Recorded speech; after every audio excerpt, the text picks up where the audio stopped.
ఇంకా మనోడు మొదలు పెట్టలేదేందా అనుకున్నాం. ఇవాళ హెడ్డింగ్తో చూసి ఈ దినం వార్త ఏది క్వాంటమ్ కంప్యూటర్కి సంబంధించి, అదే మనం క్వాంటమ్ కంప్యూటర్కి సంబంధించి 3 నెలలకి లేదంటే 6 నెలలకి ఒకసారి పెద్ద హెడ్డింగ్తో ఒక వార్త రాయాలి.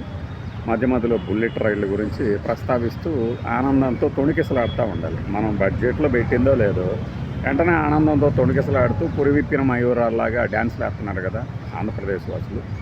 అందులో భాగంగా ఈ క్వాంటమ్ కంప్యూటర్ గురించిన తాజా వార్త చూసి ఉంటారు కదా మీరు. డిసెంబర్ నాటికల్లా మొన్ననే ఒక మహానుభావుడు ఏప్రిల్ అన్నారు. మరి ఆ ఏప్రిల్ 14వ తారీఖున ఏ గ్రౌండ్ బ్రేకింగ్ ఈవెంట్ ఉంటుందో తెలియదు, కానీ మనకి ఉద్దండరాయి పాలెంలో డిసెంబర్ నాటికల్లా ఈ మధ్య వీళ్ళు క్వాంటమ్ కంప్యూటర్ కోర్సు నేర్చుకున్నట్టున్నారు. అక్కడ ఏదో ఒక 90,000 మంది నిపుణులకి ట్రైనింగ్ ఇస్తున్నారన్నారు కదా. అందులో ఒక నిపుణుడి దగ్గర అభిప్రాయాలు సేకరించి రాత రాసినట్టున్నారు. యూజ్ కేస్ అట. ఈ కొన్ని రకాలైనటువంటి సమస్యలట, ఆ సమస్యలకి సొల్యూషన్ క్వాంటమ్ కంప్యూటర్ ద్వారా కనుక తెలుసుకుంటే దాన్ని యూజ్ కేస్ అంటారట. అంటే మనకి పరిజ్ఞానం కూడా చూసారా, వార్తలతో మనకి జ్ఞానము, పరిజ్ఞానము, వినోదము ఇవన్నీ అందించడానికి సిద్ధమైపోయారు శ్రీమాన్ ఈ దినం వాళ్ళు. క్వాంటమ్ కంప్యూటర్ ఏంది బ్రహ్మ పదార్థం? ఇంతవరకు సరైన క్వాంటమ్ కంప్యూటర్ ఎక్కడుందో అంటే మన వ్యూవర్స్ చెప్తారు, నా ఇది ఇంకా ఐబిఎంఏ తయారు చేయలేదు అని. లేదు, కొంతమంది కొన్ని చోట్ల ఉన్నాయి క్వాంటమ్ కంప్యూటర్లు అంటారు.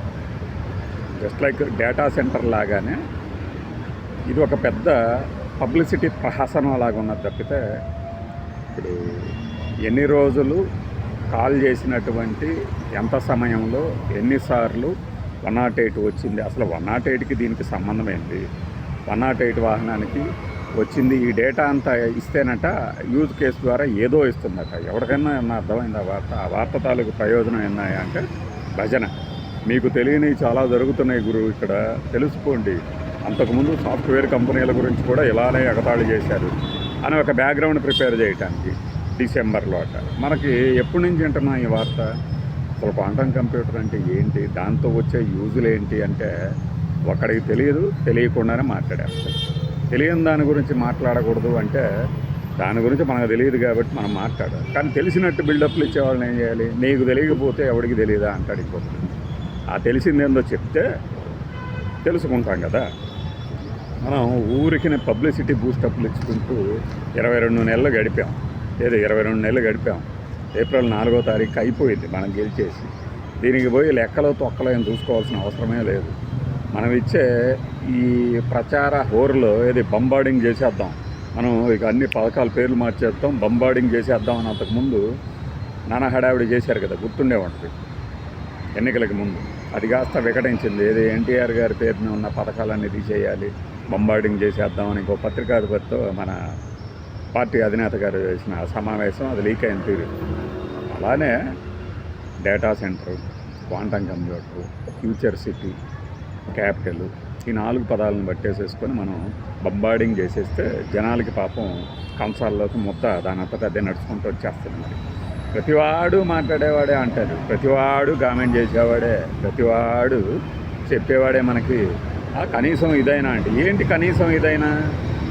కనీసం ఇదైనా కాదు, ఇక్కడ ఏం లేకపోయినా కూడా కనీసం ఇదైనా అనేవాళ్ళు ఉన్నారు కాబట్టి ఇలా కంఠశోష, కడుపు మంట బయలుదేరుతుంది. మరి గ్యాస్ ట్రబుల్స్ ఉన్నాయి కదా రాష్ట్రంలో కానీ దేశంలో కానీ. ఆ గ్యాస్ ట్రబుల్స్కి మామూలుగా అయితే ఈనో వాడండి, ఈ లారీలు ఈనో వెళ్తుంది. ఈ పార్టీ వాళ్ళ ఆక్రోశానికి ఉక్రోక్షానికి అంతుగాలు లేకుండా పోతుందని జోకులు వేసేవాళ్ళు ఉంటారు. నిజమైన గ్యాస్ ట్రబుల్స్కి ఎవరు పరిష్కారం చూపిస్తారు? పోనీ మీ ఏఐ టూల్స్ని వాడి దర్శనం ఏదో గంటలో అయ్యేటట్టు చూస్తూ ఉన్నారు కదా, ఎవరికైనా చేశారా? పోనీ 3 గంటల్లో ఎవరికైనా చేశారా? ఏదో ఊరిక ప్రచార పటాటోపం. ఏఐ టూల్స్ ఏంటో ఆ టూల్స్ ఉన్న వాటికే AI tools, artificial intelligence tools అనగానే గొప్ప టెక్నాలజీని మనం అడాప్ట్ చేసుకున్నట్టు ఉంటుందా? ఇన్ని ఏఐ టూల్స్, డ్రోన్ కెమెరాలు తిరుగుతుంటే అత్యాచారాలు ఎందుకు జరుగుతున్నాయి? క్వాంటమ్ కంప్యూటర్ గురించి వార్త వస్తుందా రాదా అని అనుకున్న మరుక్షణం వెంటనే పొద్దున్న పేపర్లో ప్రత్యక్షం. దాని గురించి 3 రోజుల క్రితమే కదా, 2 రోజుల క్రితం అనుకుంటా, 2 రోజుల క్రితం ఏప్రిల్లో రాబోతుందంటే ఇప్పుడు ఏకంగా డిసెంబరు. అంటే ఏంటంటే వాయిదా పద్ధతి ఉంది దేనికైనా అని శివ సినిమాలో నాగార్జున గారి పాట ఒకటి ఉంది. బోటని పాఠం ఉంది, మేటని ఆట ఉన్నది, దేనికో ఓటు చెప్పరా అని. ఆ రకంగా మనం వాయిదాలు వేసుకుంటూ పోతాం. అడిగేవాడిని వాడు అభివృద్ధి నిరోధకుడు, అమరావతి నిరోధకుడు, అమరావతి ద్రోహు, రాష్ట్ర ద్రోహు, దేశ ద్రోహు అని ఒక ముద్ర వేసేస్తే సరిపోయింది. ఏముంది, పులిహార కబుర్లకే ఉంది, ఎన్నైనా చెప్తాడు. At the end of the day అనగా చివరాంతానికి మనము ఏం చేసాము అంటే ఇంకొకటి మీద పడి ఏడుస్తాం. వాళ్ళు అలా చేశారు, వీళ్ళు ఇలా చేశారని. గ్రౌండ్ బ్రేకింగ్ ఈవెంట్లు అన్నీ ఏమైనా సరే ఆ శంకుస్థాపనలు అట్టహాసంగా చేసేస్తాం. ప్రారంభోత్సవాల దగ్గరికి వచ్చేసరికి ఏళ్ళకేళ్ళు పడుతుంది. ఇది తెలిసి కూడా అంటే మంగళవారాలు వచ్చినప్పుడేమో పలానా పార్టీ మీద పడుతున్నాం, మిగిలిన రోజులన్నింటిలోనేమో వీలైతే ఎవరి మీదైనా సీరియస్ అవ్వటం, తర్వాత ఆగ్రహం వ్యక్తం చేయటం, నివేదికలు తెప్పించుకోవటం, సమీక్షించటం, ఆ తర్వాత దిశానిర్దేశం చేయటం, సూచనలు ఇవ్వటం, మళ్ళీ ఇదే పద్ధతి ఆగ్రహం వ్యక్తం చేయటం, పత్రికా ప్రకటనలు ఇచ్చేయటం.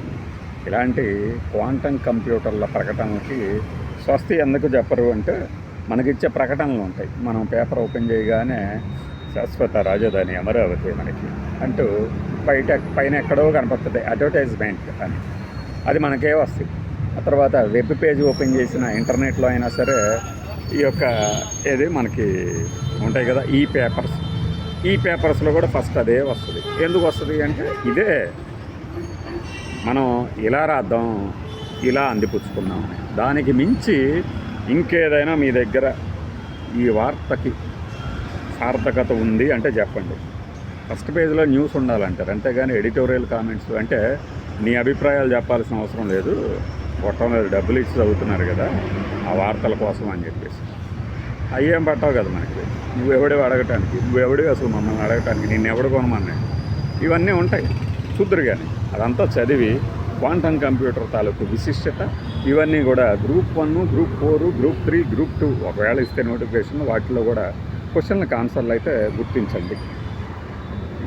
ఇంకా అదొకటే కాదు, మనం ఇంకా చెప్పుకుంటూ పోతే దేశంలోనే మొట్టమొదటి క్వాంటమ్ కంప్యూటర్, తర్వాత క్వాంటమ్ వ్యాలీ ఎక్కడ ఉన్నది, ఇలాంటి ప్రశ్నలు కూడా రావచ్చు రాబోయే రోజుల్లో. ఖచ్చితంగా ఎవరు మిస్ కాకుండా చదివితే మీకు మార్కులు ఎక్కువ వస్తాయి. అటు డిఎస్సి ఇస్తున్నారు, అటు ఫారెస్ట్ గార్డులు ఇస్తున్నారు, పోలీస్ కానిస్టేబుల్ ఇస్తున్నారు, ఎంఆర్ఓలు, ఇంకా కనుక వెయిట్ చేయగలిగితే మనకి ఆ జిల్లా జడ్జి పోస్టులు కూడా ఇస్తారేమో. జాబ్ క్యాలెండర్ వచ్చింది కాబట్టి ఏదో ఒక రోజుకి ఎగ్జామ్ పెడతారు నోటిఫికేషన్. తర్వాత వాటిలో ఇలాంటి క్వశ్చన్లకి ఆస్కారం కూడా ఉంటుంది. కాబట్టి మీకు విజ్ఞాన పరిచయ వీక్షికలాగా ఈరోజు తాలూకు పేపర్ చదువుకొని పేపర్ కటింగ్ దగ్గర దాచిపెట్టుకోండి. చిన్నప్పుడు మేము ఉదయంలో దిక్చూచి అనేది ఒక పెద్ద దీనిలాగా దాచేవాళ్ళం. కనీసం ఆ స్థాయిలో ఉన్నామంటే బాగుంటుంది. కానీ ఇదంతా రాజకీయ పరిజ్ఞానం కదా.